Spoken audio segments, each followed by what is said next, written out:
नमस्कार विद्यार्थी मित्रांनो, स्वागत आहे माझ्या YouTube चॅनलमध्ये। तर या व्हिडिओमध्ये आपण बघणार आहोत की admission 2024 diploma pharmacy, bachelor of pharmacy आणि फार्म डी म्हणजे डॉक्टरेट इन फार्मसी। तर याच्यासाठी ऍडमिशन कशी प्रोसिजर असणार आहे आणि कुठले डॉक्युमेंट्स लागणार आहेत, तर या व्हिडिओमध्ये आपण ते बघणार आहोत। तर मी एक व्हॉट्सअप ग्रुप तयार केलेला आहे।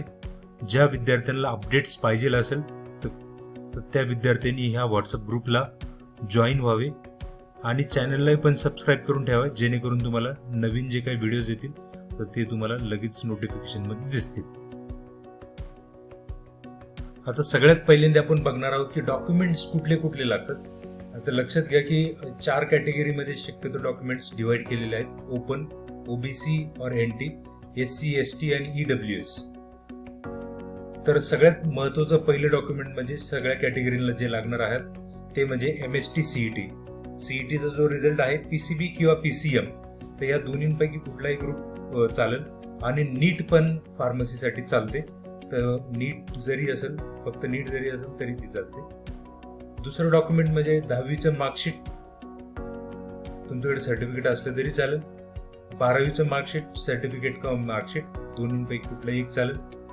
त्यानंतर लिव्हिंग सर्टिफिकेट। आता बऱ्याच ठिकाणी शब्द असा येतो की school living certificate. School living certificate याचा अर्थ असा नाही की 10वीचं लिव्हिंग सर्टिफिकेट हे म्हणजे 12वीचं शाळा सोडल्याचं दाखलं किंवा कॉलेज सोडल्याचं दाखलं। त्यानंतर नॅशनॅलिटी सर्टिफिकेट। आता तुमच्या लिव्हिंग सर्टिफिकेट वरती जर इंडियन असं मेन्शन केलेलं असेल तर नॅशनॅलिटी सर्टिफिकेटची तशी काही गरज पडत नाही। डोमेसाइल और बर्थ सर्टिफिकेट, तर हे तालुका अधिकारी म्हणजे तहसीलदार यांचं सर्टिफिकेट तुम्हाला लागणार आहात की तुम्ही महाराष्ट्राचे निवासी आहात किंवा बर्थ सर्टिफिकेट वरती ते मेन्शन केलेलं असतं की तुमचा जन्म कुठे झाला आहे। त्यानंतर कास्ट सर्टिफिकेट। तर कास्ट सर्टिफिकेट हे ओपन साठी लागत नाही आणि किंवा ईडब्ल्यूएस साठी लागत नाही, हे फक्त ओबीसी आणि एससी, एसटी आणि एनटी या 4 कॅटेगरीसाठी लागणार आहे। व्हॅलिडिटी सर्टिफिकेट ओपन साठी आणि ईडब्ल्यूएस साठी लागत नाही। तर मित्रांनो, एक लक्षात घ्या की व्हॅलिडिटी सर्टिफिकेटचं जर तुमच्याकडे पावती असेल तर लवकरात लवकर तुम्ही व्हॅलिडिटी सर्टिफिकेट काढण्याचा प्रयत्न करा, जेणेकरून ऍडमिशनच्या वेळेमध्ये ज्या दिवशी तुम्ही ऍडमिशनला रिपोर्टिंग करतात, फायनल ज्या दिवशी तुम्ही ऍडमिशन घेणार आहात कॉलेजला, तर त्यावेळेस तुमच्याकडे व्हॅलिडिटी सर्टिफिकेट असणं मस्ट आहे। त्यावेळेस पावती चालत नाही, ऍडमिशनच्या प्रोसेसवरती फक्त पावती चालणार आहे, नंतर पावती चालत नाही ज्या दिवशी तुम्ही ऍडमिशन घेणार आहात फायनल। त्यानंतर नॉन क्रिमिनल सर्टिफिकेट, तर हे जे आहे तर मार्च 2025 पर्यंत तरी मिनिमम याची व्हॅलिडिटी असली पाहिजे। तर तुम्ही अप्लाय करून घ्या, 1 आठवड्यात हे भेटून जातं। एससी एसटी प्रवर्गासाठी याची काही गरज नाही, फक्त हे ओबीसी आणि एनटी कॅटेगरीसाठी आहे। त्यानंतर इन्कम सर्टिफिकेट, तर हे फक्त एक पॉईंट टाकण्यासाठी आपल्याला लागतं की इन्कम सर्टिफिकेट तुमचं इन्कम किती आहे, तर त्यासाठी हे लागतं। ज्या विद्यार्थ्यांना ईबीसी घ्यायची असेल तर त्यांच्यासाठी हे लागणारच आहे आणि तसंही नॉन क्रिमिनल काढताना तुम्हाला इन्कम सर्टिफिकेटची गरज पडते, तर तुम्ही ते इन्कम सर्टिफिकेट पण काढून ठेवा, कारण 8 लाखाच्या आत उत्पन्न असेल तर शक्यतो स्कॉलरशिप भेटतं। त्यानंतर पासपोर्ट साईज फोटो, तर हा पासपोर्ट साईज फोटो फक्त आपल्याला डॉक्युमेंट अपलोडिंगसाठी हा लागतो, तर तुमच्याकडे तो पण असला पाहिजे।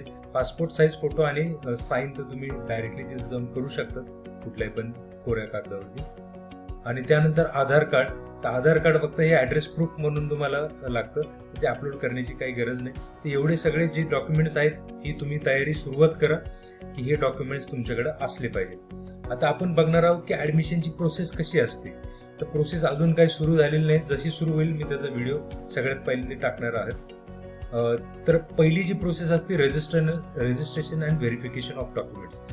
तर हे रजिस्ट्रेशन जे आहे ते तुम्हाला ऑनलाईन करायचं आहे आणि व्हेरिफिकेशन ऑफ डॉक्युमेंट्स कुठल्याही कॉलेजला जाऊन, म्हणजे ज्या ठिकाणी कॅप सेंटर आहे त्या ठिकाणी जाऊन, स्क्रुटिनी सेंटर ज्याला आपण म्हणतो, तर त्या ठिकाणी जाऊन तुम्हाला हे डॉक्युमेंट्स व्हेरीफाय करायचे असतात की हे जे काही तुम्ही डॉक्युमेंट्स सबमिट केले हे सगळे ओरिजिनल आहेत की नाही ते तुम्हाला व्हेरीफाय करायचे असतात।